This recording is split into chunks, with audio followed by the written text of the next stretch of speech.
Fala pessoal, tudo bem? Vamos falar hoje do Juro 11, o Sparta Infra FIC Infra, né? Esse fundo de infra aqui de crédito voltado ao setor de infraestrutura, o setor aí que mais tem oportunidade no Brasil, tá? Vamos para o relatório aqui, sem perder tempo, que acabou de sair. Antes eu preciso te falar rapidamente, tá? Que ele é um veículo que possui isenção total do imposto de renda, né? Agora a gente vai ter, né? Vai chegar aquela época bacana que a gente tem que fazer o nosso imposto de renda, e esse é um produto que tem isenção total, tanto para os rendimentos, tanto para os ganhos de capital que você vier a ter, tá? Além disso, também tem um retorno atrelado à sua inflação, na sua maioria, e possui também negociação na B3, tá? Como vocês gostam de saber quanto vai pingar no bolso, né? Então já vou te falar quanto que vai pingar ali no dia 14 do 3 para os cotistas do Juro 11, vai pingar R$ 1 por cota, né? O que dá um dividend yield ali anualizado de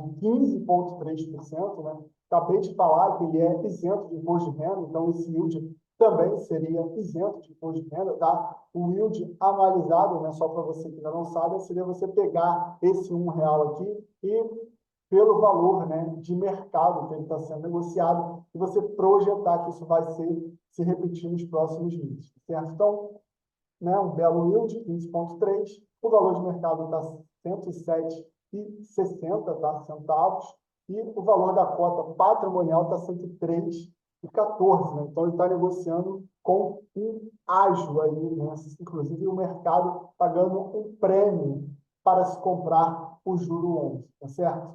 Tá com patrimônio, né, ali ultrapassou 1 bilhão de patrimônio, né, se configurando ali como um dos grandes fundos da indústria, né, de infraestrutura, atingindo ali 39.588 cotistas, certo? Então, ele é, né, o FIINFRA com o maior número de cotistas da B3, tá, o que dá para ele uma capilaridade, uma boa negociação, né, uma boa liquidez.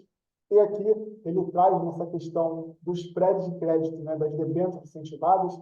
Antes, a gente precisa falar rapidamente de uma visão mais macro que aconteceu no mercado de crédito, né, com o governo taxando ali os fundos exclusivos. Aí depois teve uma resolução do CNN que deu uma apertada ali nas regras de CRI, de CRA, alongou também a questão das LCAs e das LCIs, ou seja, esses outros veículos isentos que competiam, né, dentro da sua carteira, dentro da carteira dos investidores. Então, sendo que os fundos de infraestrutura ninguém mexeu, né? Até porque é uma grande necessidade do Brasil, e eu acho que ninguém vai tocar nisso, né? Porque são grandes volumes que precisa, né? Se você afastar investidor aqui nesse setor, aí é que a infraestrutura no Brasil para de vez, né? Então, o resultado, né, desses todas essas mudanças, essa apertada nos outros veículos, né, que seriam isentos, né, você tem uma maior demanda pelo veículo isento que sobrou, né? E um deles são as debêntures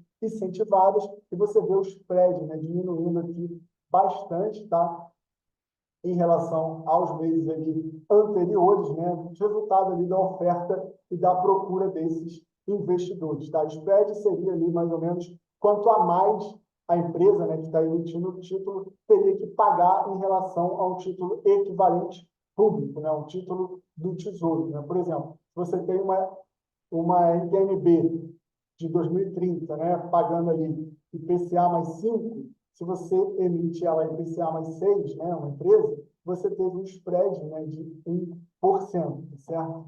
Então, só para vocês entenderem, né, isso gerou um impacto positivo, né, na questão patrimonial ali no resultado do fundo, tá certo? Então, aqui está o histórico, né, um pouco maior da distribuição, né, você vê que ele vem pagando bons rendimentos consistentemente, né?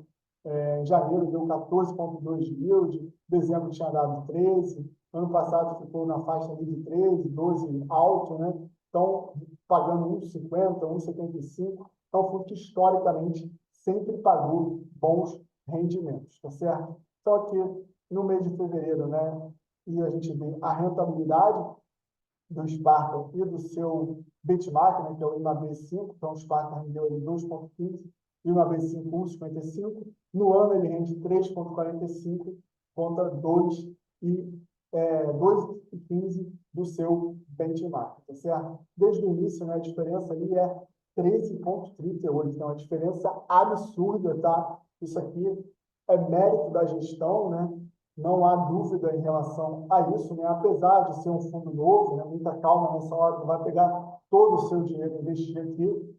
Quando começou, né? Foi negociado lá em dezembro de 21, a gente precisa esperar, né? Para poder ter maior confiança por viver os ciclos de mercado, mas até agora a gestão tem se provado, né, um desempenho realmente excepcional, tá? Uma diferença aí realmente absurda, nem dá para a gente projetar que vai continuar assim, né? Então, um pouco aqui a divisão, né, dos componentes ali que contribuíram para o desempenho, né, tanto do NAB como do própria carteira do fundo, né?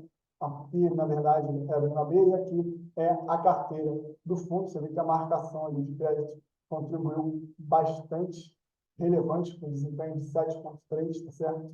Então, está aqui, a gente chega na carteira, tá? Uma outra grande característica do Juro 11 é que ele está cada vez mais diversificado, cada vez mais pulverizado. Você vai ter maior posição apenas de 4,5, na segunda 4,1, na segmento de saneamento, outra no metrô aqui do Rio de Janeiro, mobilidade urbana, né? E você vê realmente uma grande diversidade, né? Posições ali na faixa de 3, 2, uma ampla gama ali na faixa de 1%, tá?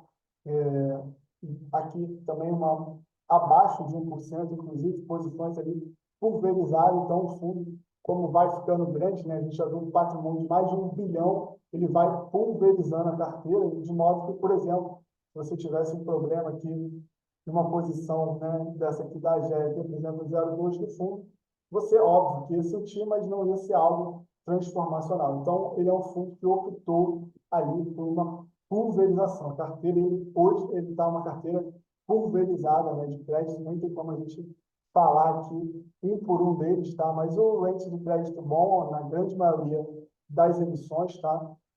Aqui a gente consegue ter uma visão mais geral da carteira, né?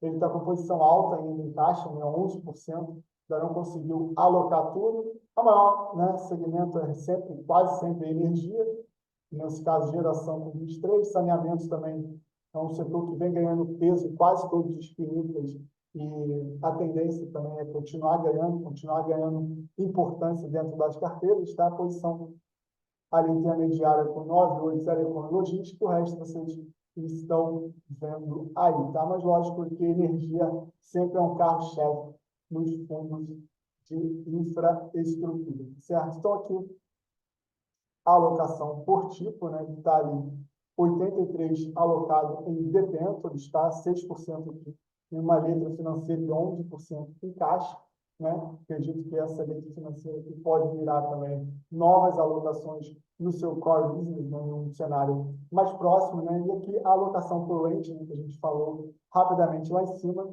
você vê que a grande maioria dos títulos, né? São ativos de qualidade, né? De A para cima ali, são os ativos que possuem uma maior qualidade, né? E a maior quantidade, inclusive, é em AAA. Então, além de ser pulverizado, além de ter diversificação, a maior parte dos ativos estão na melhor qualidade de crédito possível, né? Uma pequena parte aqui um pouco mais arriscada, como, né, BB e BB+, e uma outra pequena parte também sem necessariamente um rating de crédito, tá certo? Então, aqui para a gente fechar, né, algumas características que também são importantes do fundo, né? Além dessa performance excelente que a gente viu, ele é um fundo que não cobra taxa de performance e cobra uma taxa de administração de 1% ao ano, tá? Ele possui uma rentabilidade ali de 2 acima do NAB, está dando mais de 13, né, por cento, então realmente palmas para o gestor, tá certo? Como a gente já falou, isenção total de imposto de renda para você, pessoa física, tá certo? Então, por hoje era isso. Um rápido acompanhamento aqui do relatório do Juro 11. Se você tem na carteira, deixe aí nos comentários. Claro, dá aquela moral, dá um like, se inscreve aí no canal para ficar ligado sobre os FIIs, fundos imobiliários e outras coisas mais. Grande abraço.